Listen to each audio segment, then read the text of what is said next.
And tonight on Economics Unbound, host Francis Hurd will be looking at the business of horse racing and its impact on the South African economy. She joins us now to tell us more about it. Very interesting one. So we're talking lots of money, but how much has been made? So not much, and that's what's so fascinating. We'll speak to, there are three companies only involved, two of them the big ones, and we'll hear from Gold Circle, the CEO telling me earlier that this is the biggest redistribution of wealth in South Africa. Because listen to this, so you have these rich guys who buy horses, but they only make a third of their money back, so they have to be willing to lose millions in the process.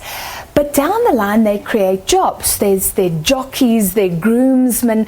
There's a whole lot of people, 100,000, he says, attached to this industry. So perhaps a rallying cry, because this is an industry in decline.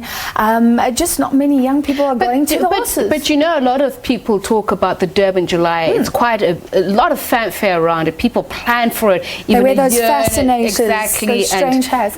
He says that's a once-off. So there are a lot of races. And the Durban July is something extraordinary, and it's still massive.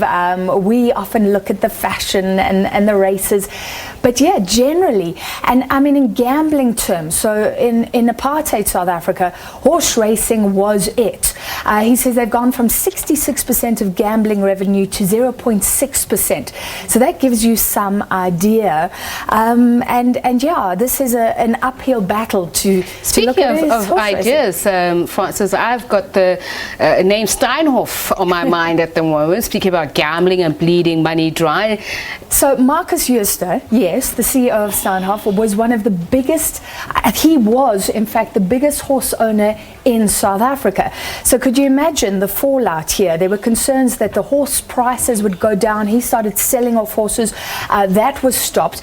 But we'll speak to the author of Steinhoff inside South Africa's biggest corporate scandal, James Stein. And he actually has an interesting story about a jockey who really got under Marcus Jooste's skin, called Heavy, surprisingly. I'll bring that to you later. All right. Thanks a lot. Francis Hurd on Economics Unbound, the CEO.